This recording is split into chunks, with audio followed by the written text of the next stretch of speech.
જૂનાગઢમાં આમ આદમી પાર્ટીની સભા અને હવે તો લાગે છે કે આમ આદમી પાર્ટીની સભા અને ખાસ કરીને ગોપાલ ઇટાલિયાની સભામાં હોબાળો ન થાય તો સમજવાનું કે ક્યાંક ગડબડ છે.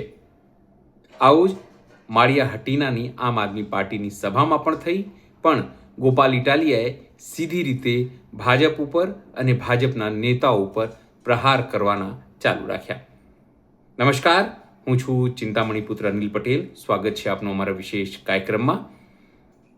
આમ આદમી પાર્ટી જે છે તે સ્થાનિક સ્વરાજની ચૂંટણીઓ લઈને અલગ અલગ જગ્યા પરિવર્તન સભા તો કેટલીક જગ્યાએ ખેડૂત ન્યાય સભા કરી રહી છે. એના જ ભાગરૂપે ગોપાલ ઇટાલિયા જૂનાગઢ પહોંચ્યા હતા અને એમણે સરકાર ઉપર પ્રહારો પણ કર્યા હતા. આવો સાંભળીએ ગોપાલ ઇટાલિયાએ શું કહ્યું અને તેમની સભામાં હોબાળો થયો એના પછી તેમનો રિએક્શન કેવો હતો. અમારા બધાની ઉપર કેસ બહુ છે. મારા ઉપર, ઈસુદાનભાઈ ઉપર, ચૈતરભાઈ ઉપર, આ પિયુષભાઈ ઉપર, રાજુભાઈ બોરખતરિયા ઉપર. બાપુ આવ્યા છે એટલે બાપુ હાફદા રહેજો. આ તો કેસ કબાડા વાળી પાર્ટી છે.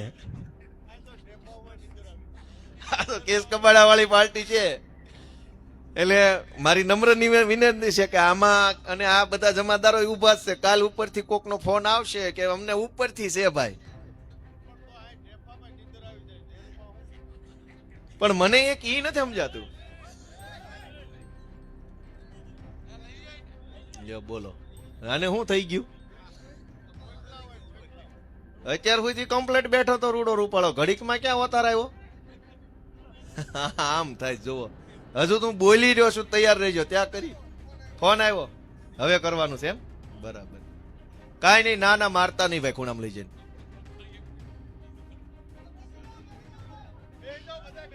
બે જાવ. આવું તો બધું દરેક સભામાં હાલે છે. બોલો લ્યો, ઠેલ ગયું, નબળો માણા મોકલ્યો. આવાને હું મોકલવાના હોય?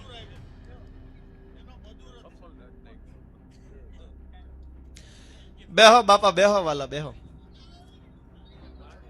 આ હારું, હું જ્યારથી ચૂંટણી જીત્યો ને ત્યારથી આવું હાલે છે. જે ગામમાં સભામાં જાવ ને એક આવો બેઠો હોય. મને એ નથી સમજાતું કે ભાઈ અમે હું એવું ખોટું કામ કરી નાખ્યું છે કે તમે અમારી સભામાં આ ધંધા કરો છો? ભાઈ ખોટું કરનારા હું નથી કર્યું, કેટલું ખોટું નથી કર્યું, એ બધા જ ભાજપમાં બેઠા છે. અમારી સભામાં આવીને કોક પ્રશ્ન પૂછી જાય ને કોક સપલા મારી જાય ને કોક પાણકા મારી જાય ને આ શું હાલે છે? તમે વિચાર કરો. મને એમ લાગે છે કે આ લોકોથી જીરવાતું નથી. આવા હારા માણસો, આબરૂદાર માણસો આમ આદમી પાર્ટીમાં જોડાય ને જીરવાતું નહીં હોય. ભાજપે તો એવું કામ કર્યું ને કે હારા માણસોને ઘરે બેહાડી દીધા. અનેક હારા હારા આબરૂદાર, ઇજ્જતદાર, વજનદાર સમાજના માણસો એને ઘરે બેહાડી દીધા હતા. અને હારા માણસો તે લાચારીમાં, મજબૂરીમાં થાકીને કંટાળીને ઘરે બે ગયા. મૂકો લપ પડતી આ ભાજપનું તો કાંઈ થાય એમ નથી. ભલું થાય અમારા વિસાવદરના ખેડૂતોનું કે એને એક રસ્તો કરી આપ્યો હારા માણસોને. અને હારા માણસો વળી પાછા ખુલીને બહાર આવવા લાગ્યા, આમ આદમી પાર્ટીમાં જોડાવા લાગ્યા. તો મારા બેટા ભાજપ વાળાના પેટમાં નકલી તેલ રેડાણું કે હારા માણસો આગળ આવશે તો અમારું શું થાય. પણ હવે તમારું જે થવાનું છે નક્કી કરી રાખ્યું. ચૂંટણી આવવા દો એક વખત. દોસ્તો, હું તમને એક જ વિનંતી કરું છું. પડી ગયું થાળે? એમ નહીં પડે, એ ચૂંટણી પછી જ પડશે. એ ચૂંટણી પછી જ થાળે પડે એમ છે. અને ચૂંટણીમાં તમે હાફદા રહેજો, હરખું દાડું મારો ને તો જ થાળે પડશે. નકર આ ગોહો છે ઊંડો. આ ગોહો એમ છે એ વાતે જાય એમ નથી. 30 વર્ષથી ગોહો કર્યો છે અને હાવણા સિવાય હાલે એમ નથી. હવે તો હાથ વાળા કરી કોશિશ પણ હાથે કામ ન થયું. ગોહો જ એટલો બધો, હાવણો જ મારવો પડે એમ છે. અને એટલે તમને વિનંતી કરવી છે કે દોસ્તો જરાક આપણે જાગૃત બનીએ. અમારી રાજકોટની સભામાં, મોરબીની સભામાં, જામનગરની સભામાં, કચ્છની સભામાં, આ ઘેડમાં પ્રવીણભાઈની સભામાં, બાકી રહ્યું તો માળિયાની સભામાં આની એક પરમિશન લખાઈ નાખીએ, જોડું મારવાની પરમિશન. આપણે પરમિશન લેવી ત્યારે કેટલા માણસો મારવા માંગે તો કે 2. એટલે આને ખુરશી આપી દેવાની, પોલીસ બૂક દેવાના. કેટલા વાગ્યે મારશે તો કે ગોપાલભાઈ 20 મિનિટ બોલે પછી મારશે. આ પરમિશન. એટલે એને ઉપાધિ નહીં, આપણને ખબર હોય કે 20 મિનિટ પછી 20 ને 22 આવવાનું છે. એટલે 2 મિનિટ ઉભા રહી જાય, એનું કામ કરીને પછી લઈને ઉયો જવાનું, હળું કરીને ભાઈ નીકળ, હાલ કામ પૂરું. શું ધંધા આદર્યા છે? હું ધંધા આદરા, તમે વિચાર તો કરો. ગુજરાતની અંદર લોકો દુખી છે. ગામડાના માણસોના હાથમાં કામ નથી. આપણા જુવાનિયા હાવ એમના આટા મારે છે, કોઈના હાથમાં કામ નથી. દારૂ અને ડ્રગ્સના દૂષણે ભવડો લઈ લીધો છે ગુજરાતમાં. ખેડૂતો અત્યારે દુખી છે. નોકરી કરતો માણાય દુખી છે. આપણે ભલે ને માઇકમાંથી સરકારી માણાની ટીકા ટિપ્પણી કરીએ, પણ અંદર ખાને ઈ બહુ દુખી છે. એને બદલીના ને પગારના ને સસ્પેન્શનના ને ખોટી રીતે હેરાન કરવાના જથ્થાબંધ પ્રશ્નો છે. આ બધા જ પ્રશ્નોનો નિકાલ ક્યાં છે? દોસ્તો, આ બધા જ પ્રશ્નોનો જવાબ એક જ બાબતમાં છે કે હવે પરિવર્તન લાવો. આ 30 વર્ષ બસ હવે ભાઈ બહુ થઈ ગયો. હવે આને કાઢો અને ઝાડુને લઈ આવો, હાવણો લઈ આવો. નહીતર રાજનીતિ બની જ એટલા માટે છે કે જે માણસને ભગવાને ઓછું આપ્યું હોય એને રાજનીતિના પ્લેટફોર્મ પરથી વધુ આપી શકાય. જે માણસને ભગવાને ક્ષમતા ઓછી આપી હોય એને ટેકો સરકાર આપે, અને જેને ભગવાને વધુ આપ્યું છે એને હજુ વધુ આપે. વ્યવસ્થા તો આવી રીતે બની હતી. એના બદલે આ તો નાના માણસને ડારા ડપારા કરવાના, ગાળું દેવાની, ખોટી FIR, ખોટી રીતે જેલમાં પૂરી દેવાના. આ પિયુષભાઈ ઉપર હમણાં 2-4 ખોટી FIR થઈ. ભલે ઈ માણસ એ મજબૂત કાળજાનો માણસ છે, દર વખતે જાય છે ને હસતા મોઢે પાછા વહી આવે છે, પણ સમય બદલાશે ત્યારે શું થશે? આપણે વિચાર કરવો જોઈએ. આપણે પાપ કરતા પહેલા વિચાર કરવો જોઈએ કે સમય બદલાશે ત્યારે કઈ કોઠી મોઢું હંતાડવા જાહો. કેમ કે બધું યાદ રાખવાનું છે. અમે બધું યાદ જ રાખીએ છીએ. કઈ ગજની થોડા થઈ ગયા છે ભૂલી જાહું કોને ખોટી FIR કરી. પણ આ સમયનો ખેલ છે. આમાં હાથો ન બનવું જોઈએ કોઈએ. પિયુષભાઈ ખેડૂતો માટે લડે છે, ગામડાના માણસો માટે લડે છે, યુવાનો માટે લડે છે, બોલે છે. એનાથી વિશેષ તો કાંઈ એનો ગુનો છે નહીં. અને ગુનો કરનારા હું નથી કરતા એ અમે જાણીએ છીએ, હવ જાણે છે. પણ તો ગુનો કરનારાને કોઈ પકડવા જતું નથી, પણ અવાજ ઉઠાવનારાને જેલમાં પૂરી દેવામાં આવે છે. અમારા રાજુભાઈ કરપડા અને પ્રવીણભાઈ રામ અત્યારે જેલમાં છે. એમનો ગુનો એટલો જ છે કે એમણે કડદો કરનારાનો વિરોધ કર્યો. કડદો કરનારા જેલમાં નથી. શું કામ? કેમ કે એને ભાજપનું રક્ષણ મળેલું છે કે આ તો ભાજપમાં છે, આને ન પકડાય. અને ભાજપની સામે બોલનારા બધા જેલમાં જાય છે. પણ આઝાદીની લડાઈને અમે યાદ કરીએ તો કઈ એવું યાદ છે કે જેલની બીકથી કોઈ દી ક્રાંતિ રોકાણી પહેલાય નથી, ભવિષ્યમાં નહીં રોકાય. જેલની દિવાલમાં તાકાત નથી કે બદલાવને રોકી શકે. એ કોઈ કોર્ટ કેસમાં કાગળ કચેરી પેન FIR માં એવી તાકાત નથી કે માણસના અંદરની આગને રોકી શકે. જ્યારે આગ માણસના દિલમાં લાગી હોય ને ત્યારે કોઈ પેન કાયદો કાગળ એને રોકી ન શકે. એ તો ભાઈ ભડકો થાય ત્યારે જ છૂટું થાય. અને એટલે અમારી વિનંતી છે બધાને કે બધા પોતાના મનને ઢંઢોળે, પોતાના આત્માને પૂછે કે આ વ્યાજબી છે કે શું છે, આ ખોટું છે કે સાચું છે. બાપુએ માળિયા તાલુકાની ચિંતા કરી. 30 વર્ષ થવા આવ્યા BJP ને સરકારને. આ માળિયા તાલુકામાં જે કાંઈ આપણા યુવાનો છે એના હાથમાં શું આવ્યું? સરકારે કોઈ વ્યવસ્થા રોજગારની કે આપણા છોકરા આગળ વધે, ભણે ગણે, સક્ષમ બને, કોઈ વ્યવસ્થા નથી કરી. વ્યવસ્થા કરી દારૂની, ડ્રગ્સની, એ બધી વ્યવસ્થા રેડી છે. પણ ભણવા ગણવાની, આગળ વધવાની, કોલેજની, યુનિવર્સિટીની, રિસર્ચ સેન્ટરો ખોલવાની, UPSC GPSC ની પરીક્ષા આપીને આપણા છોકરા ઊંચાઈ ઉપર પહોંચે એવી વ્યવસ્થા ક્યાં? સરકારને પૂછો તો કે કરી તો છે વ્યવસ્થા, પછી બીજી કેટલીક કરવી? દોસ્તો, આપણે આપણા મનને પૂછીએ કે આટલા વર્ષ સુધી મત આપ્યા પછી આપણા છોકરાને ભણવાની હારી નિહાળ ન બનાવીએ કે? માળિયાની અંદર એક ખારું દવાખાનું ન બન્યું? ભાજપના નેતા જે પંખા વગરની સાયકલો લઈને ફરતા હતા એના બંગલા બની ગયા. અને એના બંગલા એના ભાગમાં હશે તો ભલે બન્યા, ભગવાન એને 100 વરો ન કરે. પણ તમારા બંગલા બન્યા તો એક અમારું હારું નાનું દવાખાનું ભેગું ન બની કે? બધા ભાજપના નેતાઓ અમીર થઈ ગયા, ભલે થઈ ગયા. હું તો કહું નથી વિરોધ આપણને, પણ અમારી નિહાળ ક્યાં? તમારા બંગલા બનાવતા બનાવતા થોડીક 2 થેલી સિમેન્ટ વધી હોય એમાંથી અમારી હારી નિહાળ બનાવી નાખી હોત તો અમારા છોકરા નો મફત ભણે. પણ નહીં, એવું નહીં કરે. શું કામ? કે એને કોઈ કહેવા વાળું નથી, કોઈ રોકવા વાળું નથી, કોઈ ટોકવા વાળું નથી. ખેડૂતોની હાલત જુઓ તમે કે ક્યારેક માવઠું આવે, ક્યારેક ઓછો વરસાદ આવે, ક્યારેક બહુ આવે. કોઈ ઠેકાણા નથી ખેડૂતની આવકના. અને આપણો તો આખો જુનાગઢ જિલ્લો મોટા ભાગે ખેતી આધારિત જિલ્લો છે. અને એવા સારા પાક અહીંયા પાકે છે. આખા જુનાગઢ જિલ્લાના અલગ અલગ તાલુકામાં મગફળી કેટલી સારી પાકે છે. એમાં ઘેડની મગફળી તો સૌથી સારી પાકે. આપણે ત્યાં ડુંગળી હારી પાકે છે, દાડમ હારા પાકે છે, આપણે ત્યાં તુવેર હારી થાય, સોયાબીન, રાયડો, એટલી સરસ ક્વોલિટીનો પાક અહીંયા પાકે છે કે એની હું વાત કરવી. 30 વર્ષ થઈ ગયા અહીંયા મોટી એગ્રો ઇન્ડસ્ટ્રીઝ આવી શકે એમ હતી. 200-500 એકર જમીન કે વીઘા જમીનને કરીને મોટી ઇન્ડસ્ટ્રીઝ બનાવી શકાય હોત કે સિંગ અહીંયા પાકે, એનું તેલ અહીંયા નીકળે, બ્રાન્ડ કરીને દુનિયા આખી વેચાય. પણ ન થયું. રાયડો અહીંયા પાકે તો એનું તેલ અહીંયા નીકળવું જોઈએ. કાંઈ વ્યવસ્થા ન થઈ, પબ્લિકનું તેલ કાઢી નાખ્યું, નીકળે એટલું. લૂંટી લીધી, ચૂસી લીધી પબ્લિકને, આખું તેલ કરી નાખ્યું. કોઈ વ્યવસ્થા આપણા માટે ન થઈ.